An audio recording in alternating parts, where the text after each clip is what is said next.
what's going on, you guys? Nick here with Nick Strength and Power. I've got a couple of interesting stories for you guys today. The first story that I've got for you guys today, JujiMufu, 2 weeks out from the NPC North Americans. He's going to answer the question in 2 weeks whether or not he can earn that pro card. Right now, he's 245 pounds at 2 weeks out. And it looks like yet again he's going to be bringing that trademark crazy conditioning, which seems to be a thing for Juji that is really his strong point, is coming in crazy shape. He's crazy vascular. His abs look insane here, crazy deep and separated. I still think that he could use some size in the lower body, but I think overall he's looking like he's going to bring a very impressive package. It's probably going to be competitive for a pro card. And I for one, would like to see JujiMufu in the IFBB.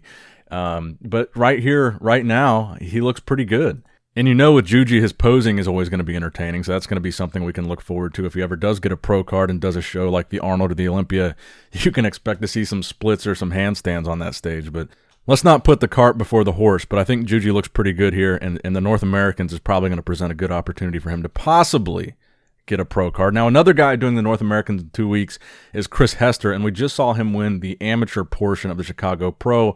You guys might know him better as Raging Silverback on Instagram. He's another guy that I think belongs in the IFBB. He's got crazy round muscle bellies, kind of reminds me of Andrew Jack in that regard.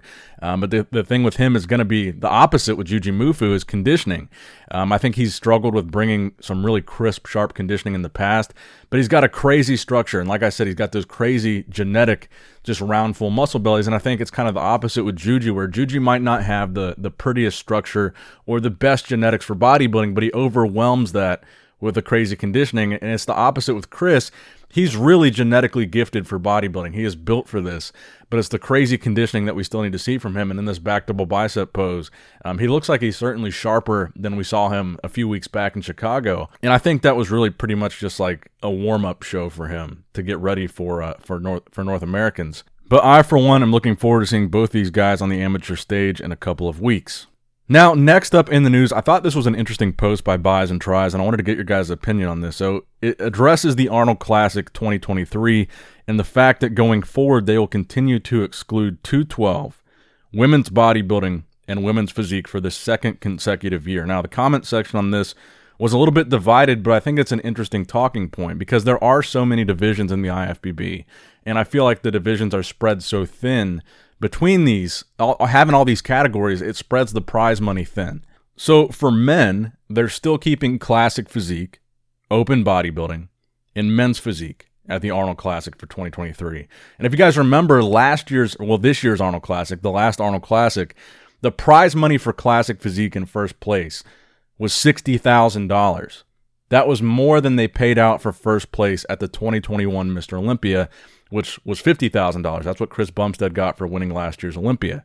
Now, the reason they were able to do that is because they don't have as many divisions as the Olympia. Their prize money is not spread as thin, and they can direct it to where they think the most popular divisions are. Classic physique, I think, is arguably as popular, if not more popular now than men's open bodybuilding, and the Arnold was able to raise that prize money to $60K more than the Olympia, which is going to, in turn, I think, push the Olympia to give more prize money for classic physique. So when you have these shows that are raising the bar with the prize money for these popular divisions like classic physique, I think that's also going to increase the caliber of competitor and increase the caliber of competition at these shows if the stakes are that much higher. I mean, last year I think the prize money was like $7,000 for the 2021 Arnold Classic and classic physique. So they did a significant boost there, but they were able to do that by not including the less popular divisions. And let's be honest here. So my opinion on it is this. I would actually kind of like to see 212 back at the Arnold Classic. I'm a big fan of the 212 division. I think it's very entertaining.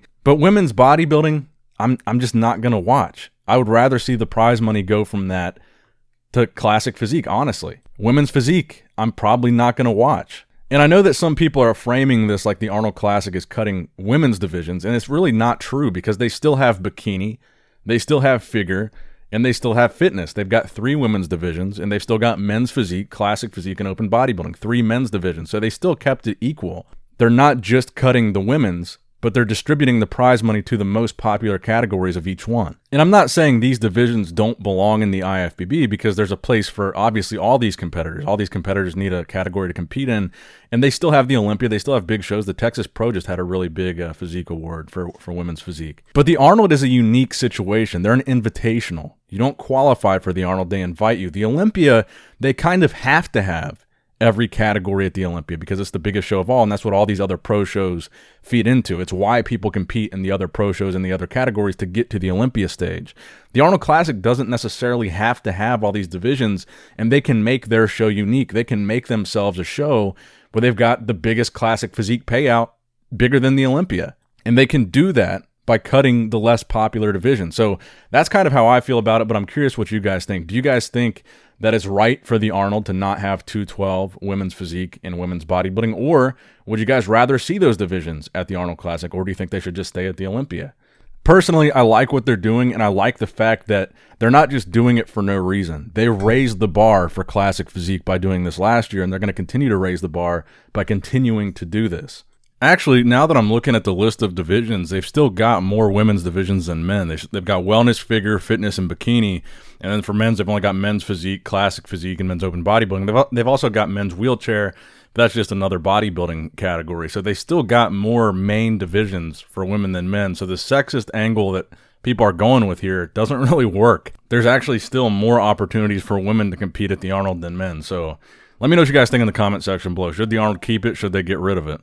And the final story that I've got for you guys today, Jeremy Buendia commenting on a recent post confirming that he will be making a 2023 comeback to men's physique. You guys can see he's been making quite the transformation lately, putting size back on, and he commented this post by Fernando Arroyo, and he says in 2023 he's coming back for it all. So if you guys are men's physique fans, Jeremy Buendia fans, looks like you got a pretty big comeback to be excited for here next year. Personally, I don't follow men's physique as closely or nearly as closely as classic physique and men's open bodybuilding just because there's so many competitors, there's so many shows, and the criteria is so different.